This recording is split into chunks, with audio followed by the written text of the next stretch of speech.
afternoon, everyone. It's not always the best to be the first session after a tea break, because if the session is boring, you actually have absolutely nothing to blame.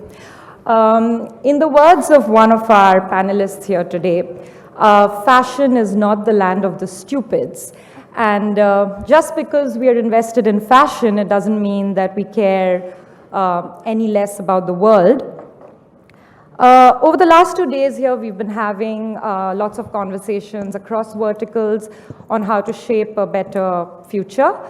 Fashion might possibly stand out a bit because we have an increasing tendency to see the world in silos, and fashion and luxury over the years have gathered all sorts of associations with waste and extravagance and vanity and unsustainability. So part of what we hope to achieve this afternoon is to try to change some of that. And I think we have the best possible people here to do that. A friend yesterday coined the word thinkfluencer, and I think Prabal Gurung, Mary Katranzu, Manish Malhotra, 3 designers from 3 fashion capitals across the world are thinkfluencers in the best sense of the word. So before we start off, I just want to start with asking each of you what you see as the biggest issue plaguing the fashion industry right now, and one promising trend for 2020 that you think could really set off for a better future, for a better tomorrow. So Prabal, since you've traveled the farthest, let's start with you. Hi everyone, I'm glad to be here. I think it's just not the industry, but I think one thing that's plaguing our entire planet is the apathy. The absolute, let's say, lack of desire to really speak up when there's injustice, whether the injustice is in a social cause, whether it's injustice regarding climate crisis, whether women's rights, LGBTQ rights, or minority rights. I think, we think about fashion and we think about clothes and what goes on the runway, and, XYZ style wears, and certain, girl wears a dress and walks into the party or something like that. But fashion is a lot more than that. Fashion is an industry, it's the biggest contributor to pollution, one of the biggest contributors. And also, I think fashion, at the same time, is a visual challenger to status quo, what is out there. So whether it's through, challenging the patriarchy, challenging, the conversation, difficult conversation we have around race, religion, or I'd say size, age, and all that stuff. So I think for me, the biggest, when I see apathy and lack of empathy, that I think is what is plaguing not just the industry, in the entire universe right now. And what's the one thing in 2020 that you think could lead to a better tomorrow? Empathy and caring, literally that, there is a silver lining to all of these. There's no doubt about it. But I think one thing what fashion really can do and does well when it's done right is it can accelerate the conversation and amplify the volume. Any kind of difficult conversation that we might be having in our living room, all of a sudden when it comes out, whether it's through runway, whether it's through advertising, whether through anything that we do, who we dress and where it's made, who's making it, I think we can have that kind of a conversation. And fashion is the perfect place right now, because when I look in America, when I look at it, whether it's the athletes, whether it's the rappers, the musicians and actors, everyone is interested in fashion. I think, if I'm not mistaken, the Met Gala, right, that happens, I think the number of views, the impressions is bigger than NFL right now. Right. Fashion is the biggest player right now, so it becomes a responsibility that we create fabulous dreams and desires and make fun and have a fun time, but at the same time, don't forget the substantive conversation around it. I'm sorry, I'm talking too long. Go ahead. Mary, before you tell us what you think is awful this year and what's great next year, I want to say that both Prabal and Mary are celebrating, 10 years of their label this year, yeah. And they've known each other right from the start. Yes, so Mary just finished her 11th, I just finished my 10th, and I've been a big stalker of Mary's work, because I've loved her, because when she came out with the whole you actually changed how that particular era in fashion with digital prints. Right. You know, you completely, I never thought, I never, because I was such a traditionalist and I never thought, you know, it could be, you know, done in that way. And, you know, I would say the work, surrealism in your work, you know, and all that stuff. It was like, I was like from New York looking into London, I was like, damn, that's major. Yeah, you know? so there's a little fan club. I am going totally, on there. totally. I mean, her recent collection that she did in Greece, right? It was phenomenal. I had tears in my eyes. It was so phenomenal. It was like, you know, like the reason why I say this is like, you know, all of us, you know, all three of us are in. Yes, we make beautiful clothes. We do runway shows. We're also, at the end of the day, we're in business of making money. Also, we need to survive. And that kind of clothes that you did there, it takes such an audacity and courage to do it. So for me, it was really, really inspiring. So. Yes, I'm a fanboy here. I mean, he literally is the most eloquent speaker, and I must say, first of all, thank you. It's nice to be brought up in a generation where there's a dialogue and a mutual sense of respect, and Prabal did what sat me straight after my show at the Temple of Poseidon, so he's not just saying he means it. It meant the world to me because, you know, everyone, as he says, and Manish, you know it too, we're kind of in a lane, and it's a very competitive business, and it's the pace is relentless, and to take a moment to say, you know, I appreciate what you did. I'm inspired by that. I look at, you know, the generation we came up together, and you look at what each designer is doing because you're part of that dialogue, and we create a language, and it's so relevant, and we've like seen each other. We have a lot of common friends, and it's always a conversation on, you know, what is the future of fashion, and where are we going individually, independently as designers, but also as a whole, as a community. So it's very difficult to kind of pinpoint what is let's say, one particular issue that plagues fashion. And I think your answer was so inclusive of what it actually means right now to be responsible and to use your platform responsibly, because I think we have to remember that when you're designing, it's not only how somebody feels individually and that you give them the confidence to be the best version of themselves, it is also, I guess, the industry that's always been so reflective of our times. So in order for a designer to be that filter of what's happening in the environment around them, they need to be so sensitive to that environment, and then through their filter, use their platform for good. So I think for me, the biggest issue now is that there's this uncertainty on how you use your platform while being able to be sustainable first as a business and sustainable within your industry as a designer. And that to me almost requires, as an industry, people to come together. It's a very sometimes individual lane that we're on and path that we're on because it's so relentless. But I feel it's important to say we as a community can use our platform and we can affect change. We can do practical good. We can heighten that sense of community. People, you know, who dress can use fashion and are using fashion as a wellness tool. So we as designers need to be in sync with our times, and that means being inclusive in terms of size, race, gender, all levels of representation, and make sure that we're using that representation. So I think the biggest issue is for the fashion industry as a whole to come together. You know, you giving me a compliment, me giving you a boost, us just getting to know each other, but inspiring each other, being at this panel here in India and thinking, you know, we're on a similar path, but how can we use our platform at the center stage? But I want to tell the audience about your Temple of Poseidon show, because it's related to what we are speaking about. So to celebrate her 10 years, Mary had a really kind of hard gig trying to convince the 450 BC monument, the managers of the Temple of Poseidon, to give her permission to host a show there.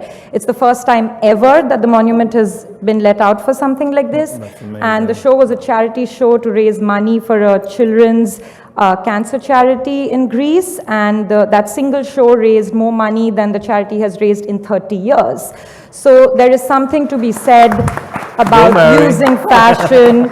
And of course, you know, in a similar vein, after the 2015 Nepal earthquake, Prabal really became the international face of, you know, leading the philanthropic effort for relief. And you raised $1 million for that. So we're here with Thank a you. very illustrious bunch of people. Manisha's annual Mijwan Yes. Foundation kind of consistently, leads money and resources to craft clusters across India. So, but this begs the question, leads us to, I think, on the other hand, the criticism against all of this is that, how do you draw the line between fashion and activism? Must fashion stay true to fashion? Or are we moving towards a world where too many designers are trying to really use fashion to make too much of a statement? What do you have to say about that? Maybe we should let Manish talk Yes. now. Good evening, everyone. I suddenly feel really old here on this platform with the two young 10-year-old designers in the business. It's 14 years to my label and, of course, 29 years to costumes 30 in movies. years, 30 years next year, yes. 30 years next year. And the fourth generation of actors. So it's, I think that fashion, like movies, like cricket, is a platform which the young to the oldest really enjoy and look at. So I think in these kind of platforms, we should all definitely speak about sustainability, look into all of this. But I think there's a lot of dialogue today on all of this. But I think it's like taking care of your parents. This is something that should come naturally to us. And we should be aware of our environment and take care of everything, whether it's been, as you spoke about, having different genders, racism, or whether it is about classism, or it is about all of that. So I think it is a must, and I'm so glad that it is out there, but it is something that has to be a part of our work. And if we have to progress and if we have to move, we have to really take in consideration that we have to use our platforms like maybe a fashion show or maybe, in a platform like this, speak about it and get more and more people aware, especially the youngsters, the youth who look at fashion today. They're so aware. Like I had this friend of mine whose 14-year-old son knows what shoes to buy. So when he's so involved in what he's buying and he's constantly looking at what's in and out, these are the platforms that we should definitely speak about it and get more and more people conscious. And about recycling, even as designers, wastage, or, and in terms of all that we do, it's really important, I think. I also think, from the perspective of the consumer and the audience you talk to, what you represent as a brand is not just your aesthetic. It's also the brand values that you really nurture as a company. So to me, there's no distinction in creating a show where you want to create beauty and you create harmony. The context in which that show exists is equally important to somebody feeling an affinity towards your work. So, people are drawn to you for so many reasons. It could be your warmth, it could be your inclusiveness, it could be because you're bold, it could be because you're colorful, it could be so many different, because you cut a great dress, you drape well. But it's not separated why somebody is drawn to a brand from the values it represents, whether that is about inclusivity or whatever activist, let's say, a projection of the beliefs of the designer, of the brand as a whole, are equally important to the design that comes out of that house or of that independent brand. So I think they are interlinked more and more, and people don't maybe are not able to maybe translate that into words, but what you buy and what you want to affiliate yourself with is connected to much more than the beauty it holds. Manish, this brings us to something we spoke about yesterday, about how when you visualize sustainable fashion, there's now this kind of boring, stereotypical images. Like it's this loose khadi, anti-fit dress that's definitely not sexy, definitely not flattering a woman. And I think a lot of young designers who are graduating feel they need to follow that narrative to appear conscious. But you can have good practices, you can be socially responsible and still make incredibly sexy and fitted dresses. So what do you have to say about that kind of projection? Well, I think it's social media, it's fashion weeks, and there's so much of platform today where, of course, sustainability has become a word like how couture was a couple of years ago. It's a hashtag, it's become a hashtag, and, everybody speaks about it, and then you see a lot of clothes which are not styled or put a lot of more thought to. So it kind of gets eyeballs, as so as to say, and so I think that's where we kind of get in, and like I said, it is something that we all have to be conscious about, not just designers, each one of us today, for a better tomorrow, environmentally and as, educating the youngsters. But I think there is a thin line, and that also should be voiced sometime at panels like these or at fashion weeks and on social media, where young designers and the youth is not there to abuse that word of sustainability or use that to your benefit. And you have to look into that, and we have to all come together and say, no, that is sustainability, we agree, but we also need art, we need fashion, we need work for our craftsmen, and we need a lot more employment. And like Mijma is something that Shabana asked me started 10 years ago, and we started with 40 women, and today we have about 450 women who work. And they're employed, they feel a sense of empowerment. And each year that we do a fashion show where film stars walk and about 50 models walk, we get them to see it, we take the video to them, and they feel so good about it. It's not charity, it's all about empowerment. They feel good that they're doing something. And now we're putting up another center with about 200 more people who are going to work on a home line for me. And I think that is what we need to create a lot. And also, we glamorize the clothes, because I kind of like to do that, and I don't feel sustainability or handloom is always preachy. It doesn't always have to be like, oh my God, look, I'm creating this work for craftsmen, and it's going to be, I'm So a it's not huge separate person. boxes, they No, can exist it's all together. a part of one industry, So when it comes to handloom and when it comes to textile conversation and sustainability, it suddenly gets into a very preachy, self-praisey genre is what I feel. So I think all of us as designers somewhere need to connect and need to give back. Right. Prabal, you've dressed, a host of public figures. You've dressed Michelle Obama, which made a lot of news in India as well back then. You've dressed Kate Middleton. Public figures and, the choices they make as to what they wear now is also a statement. How is that helping young designers and the kind of statements you want to put out? And who is one person that you would really, really like to dress? Just not one. There are millions of women that I'd like Oh, to dress. come on, of course, Prabal. So Name one, name three.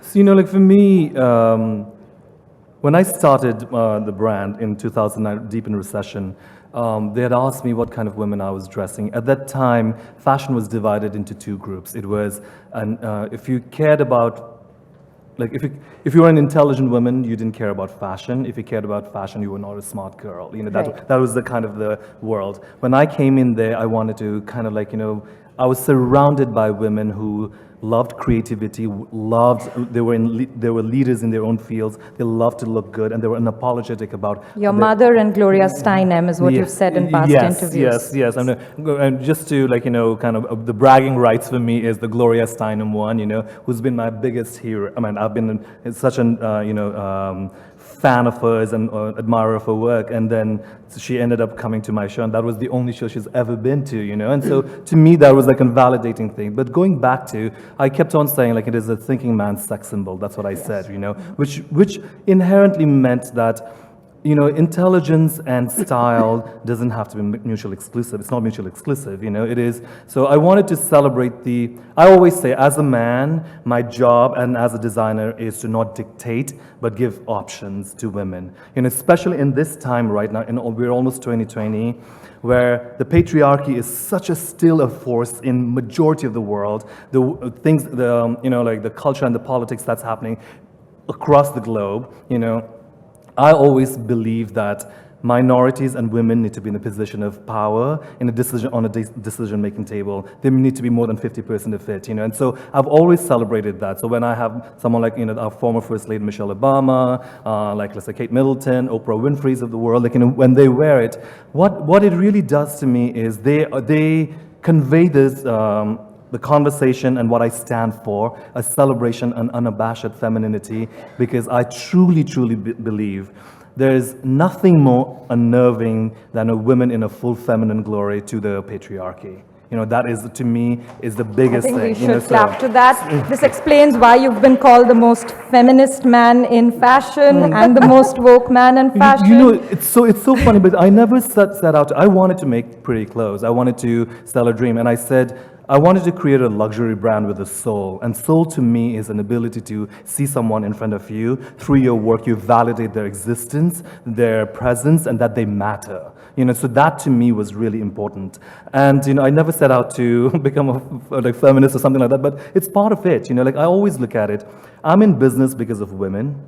I sell them, my clothes. They keep me in business. I've been supported by whether it's Anna Wintour, whether it's in Michelle Obama. I've been supported by them. And when their rights are attacked by the present government there, it is absolutely impossible for me to keep quiet because I don't think it's fair. I think it's my responsibility to speak up. And going back to what you talked about, like, fashion, whether it should be part of, like, it's too activist, and, we're living in different times. Because of digital media and everything, we're all open. We're all into each other, in each other's lives, whether it's through Instagram and whatever it is. So it affects us. We can't pick and choose causes any longer. If you care about, like, say, if you care about what my clothes, and you care about the causes that I stand for, and I think it is the most exciting time to be alive, to see these youngsters who are challenging our generation older than that, us, the climate crisis. The biggest crisis that's threatening the universe is the climate crisis. It is the youngsters that are, like, challenging the conversation that are being brought forward. I find it to be alive at this particular time, in spite of all the challenges, cultural, social, political. It is the most amazing time. You see that the power no longer just lies with experience and age. Power lies in courage. That's what it is. So Right. it's And exciting. we're breaking things all the time and going against power. That's been 2019 in everything. What I want to ask you, Mary, taking forward what Prabal said, how do you draw the line between, say, creative expression and social responsibility? Because you are also running a business. You mentioned yesterday that to do the Temple of Poseidon show and to prepare for it, you had to skip an entire season. There was a commercial cost to it. So as you want to be sustainable in your business as well. It's not a social welfare organization. So how do you take those calls? When do you decide it's worth it? And I think you can specifically use the example of this show to kind of, as a case study to talk about it. I think, actually, I'm going to step on what Prabal said. As a woman in business, and starting at a time similar to Prabal, where I felt that was acting as a limitation instead of acting as an asset, I thought about how women make decisions. And I was like, okay, a woman, in order to make a decision, has to think very carefully. It has to be a calculated risk. It has to be presented in the best possible way. And she has to have thought about it over and over and over again before she feels the confidence to go forward with it. And when I started my career very naively, I was exactly the same. I was the meticulous student that I would take a risk, but I would have to think about it. And I would be, let's say, in every decision, quite instinctive, because that's what you had to do if you didn't have experience.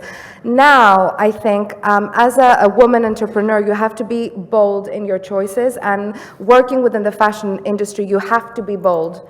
You have to have a unique voice. You have to be able to stand behind that voice. You have to be able to rely on people who believe in you, because you can never be a single unit that kind of forges into the future alone.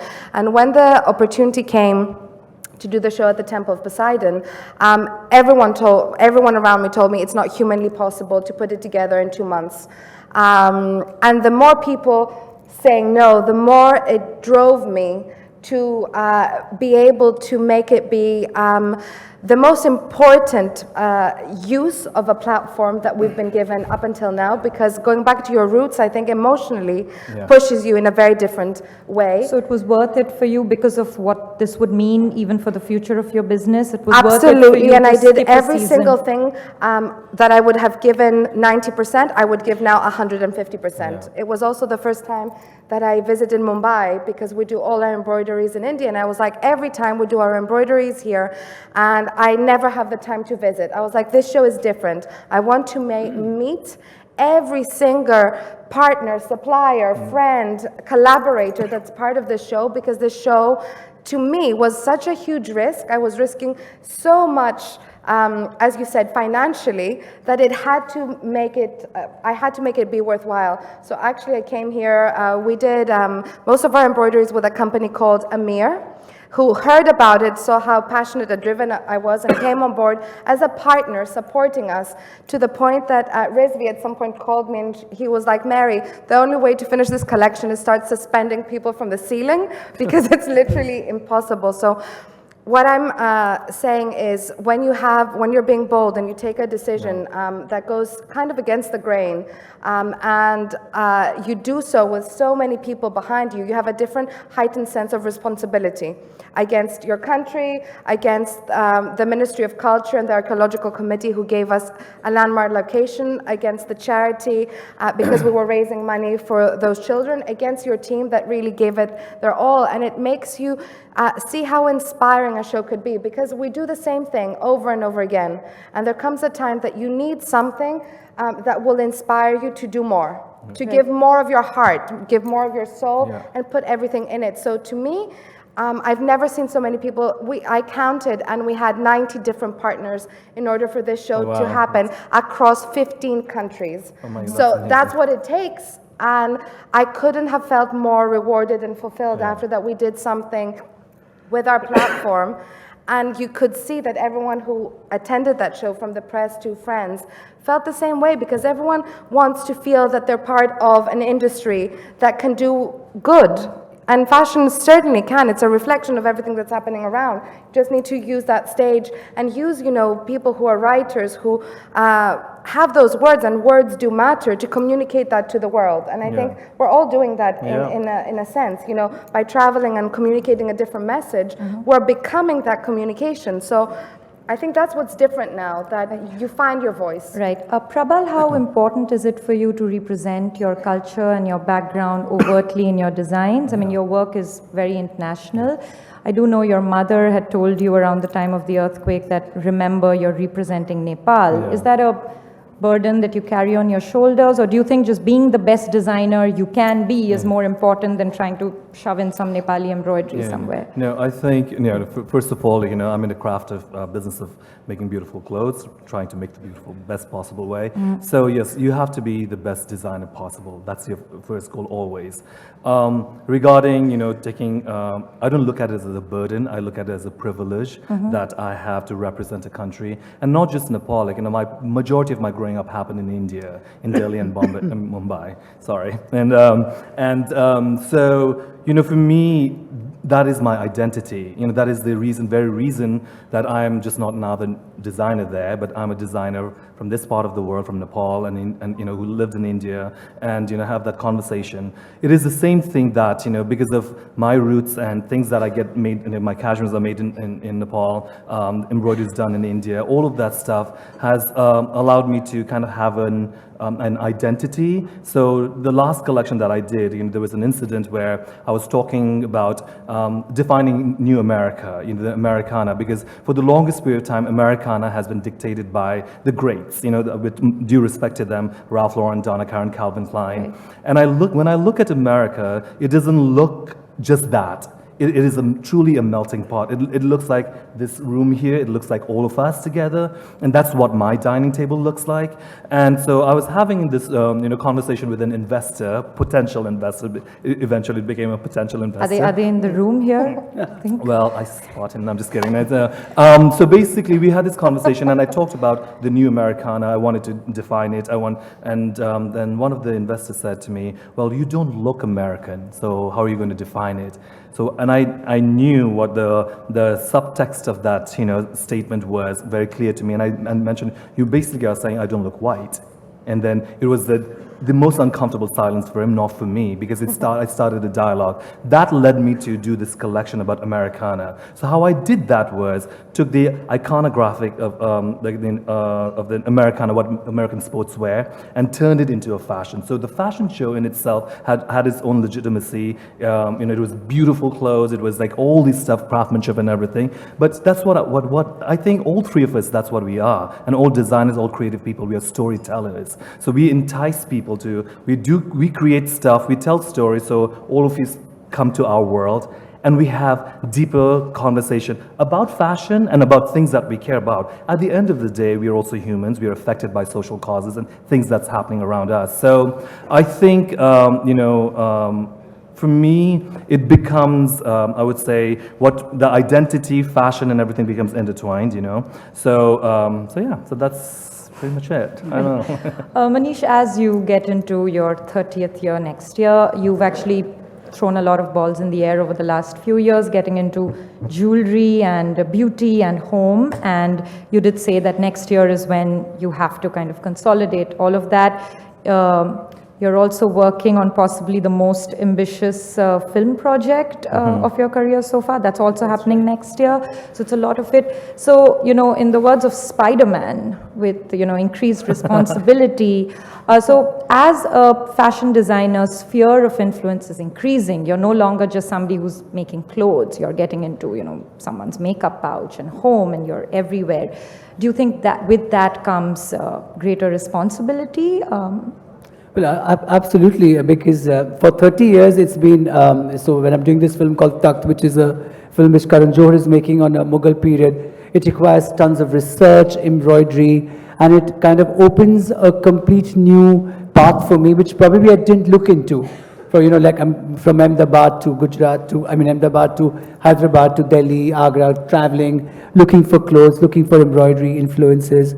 And it's something that I'm really, really enjoying. In fact, the actor Shabana Azmi told me the other day that I have never seen you so stressed in the recent... is this you looking stressed? No, not now. Now I'm a bit relaxed. I'm listening to all of them. And so, but I've been really stressed on this film. And we had look test with Anil Kapoor, Ranveer Singh, Vicky Kaushal, right in those Diwali days. And it was absolutely crazy.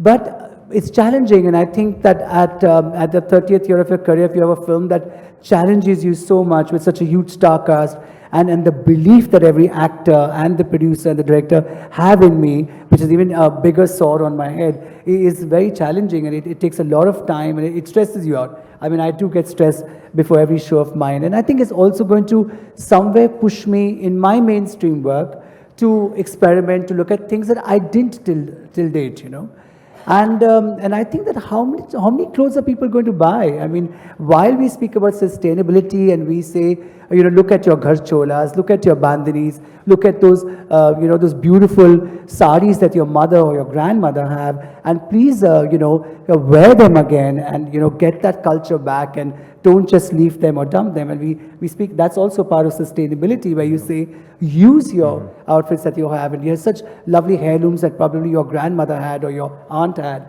and use that again. So I encourage that a lot with my clients. So Bhaskar was telling me a bride came in to you as a potential client, and you actually lost a lot of business because you said you have no business getting a new lehenga made. You should wear your mother's sari. Because she showed me the most beautiful ghar chola sari that I had seen. And I told her, you should be using this sari. Why are you, Is that going to be the future of your business where you're actually not So that going just to be means I'm not a good businessman. But I think that sometimes that's your gift back. You like what you're seeing, and you as an artist or as somebody who loves the creative things and beautiful things, you encourage that. So I think when people come to my huge store, there's a lot more than clothes that I want to offer. Whether it's beauty, it's jewelry, it's home, it's things that I like to do, and also challenges you. I'm meeting different people, different youngsters I'm speaking to about what else can we do. So I think like I said, that we are putting up a huge setup in Mijwa, in Awadh, for about 200 people who are going to now work on the home collection.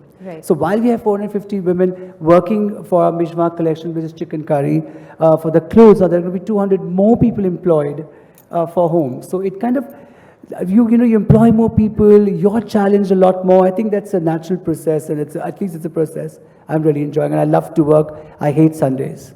I hate weekends. So while, social sustainability has been your focus, I feel it's impossible to have a panel on fashion without addressing the elephant in the room, which is environmental sustainability. And I think particularly this year, as journalists, we're trying to see trends and planning stories. Sequins and glitter has been this annoying overriding trend this year. I love sparkle. But they're one of the worst possible things for the environment, the microplastics in it. So just as a technical question, what will Manish Malhotra do without the sequins? Are you thinking of sustainable ways to Well, I'll think of a nice manipulation and of fabric, and I'll say wear that beautiful necklace with it that will add the sparkle. So that's where jewelry comes in. Okay. Yeah. I think, there's many ways to be carbon neutral. And I think to me, in, this journey that we're taking towards being more responsible, because I think, the word sustainability is being bandied around so much so that it feels now that the connotation is becoming negative to me, because it's like there's no person that you meet in a conversation. Yeah, it doesn't seem serious regardless because of everyone topic, is saying it. that word is not being used, and I think it needs to be also used responsibly. So for me, what we've tried to do, the show that I last did was not to be sold commercially. We did it as a gift, as my love letter to Greece, and something that we wanted to dedicate to raising awareness for Elpida. Beyond that, we had incredible requests coming from women who saw the show, not necessarily attended it, but saw that show happen, requesting pieces that they wanted to make made to measure. And I know it's a big business in India, and it's also, I think, looking at couture, maybe 10 years ago we used to say couture is dead. Or within, London, we used to say couture is dead. Now it's come a 360 where that couture is actually the most sustainable part of fashion today, because you're producing for your customer, you're doing a piece that's meant to measure around them. Fashion, right? It's slow fashion, and it's against the throwaway fashion that has been pretty much the trend for the past 10, 20 years. So back to your point about reusing, you want to create unique pieces that have a unique voice that make women feel special, that they can keep in their closets for their entire life and pass it on for generations to come. So They become heirlooms. Like heirlooms. And to me, the show that I did and what I hope to do in the future is create collections where you're able to, I don't want to say make them bespoke for every single customer, but what I do want to say is that you make pieces made to measure that will stand the test of time, that will be timeless. And there's so many ways now that people are considering sustainability. Most of the embroideries we did was with upcycled sequins. Right. And even that, upcycling, we upcycle as an independent business, we upcycle in our toiling process every single season. Past season's print. We do collaborations where what we use is prints from our archive or fabrics that we've developed 10 years ago. There's a way for people to be sustainable without having to shout about it. It's what you said before, it should come naturally. It shouldn't necessarily be a conversation. Now I'm creating a sustainable Like a collection. poster conversation. Yes, it's not about a poster conversation. It's about thinking responsibly and also communicating those values out and creating a community around you that believes in the future of fashion, or else fashion will die. I mean, I think, sorry to interrupt, and I think one thing in the conversation of sustainability, I always think I think we should start off with this deepest gratitude that we're having this conversation about sustainability. That's in the forefront in fashion. The second thing is not to get overwhelmed that you have to be 100% sustainable. Even the brands that we think are 100% sustainable, they aren't. And the leaders of the cannot be sustainable. yes. Sustainable by nature. I always feel like one step at a time. The first step was to have a conversation. It's led to us talking about it. I mean, cut to let's say 2 or 3 years ago, we wouldn't be having this. We were not having this conversation. Talk about in trends, out Exactly. We'd be talking about my obsession with Manish Malhotra's Rangila days. We'll be talking about. We should talk about that So sometime. that's how I know about That's him. another session, not Yeah. So on this anyway, platform. so I think the main thing is gratitude that we're having this conversation, and not to get overwhelmed that we have to do 10%. That's all it takes individually. If we can just collectively do 10% of sustainable practices, collectively that is a massive movement. Great, that's a good note to end on. Do we have time to take We don't don't. have time for questions? Okay. Thank you so much. You've been a wonderful audience. Thank you so much. Thank you.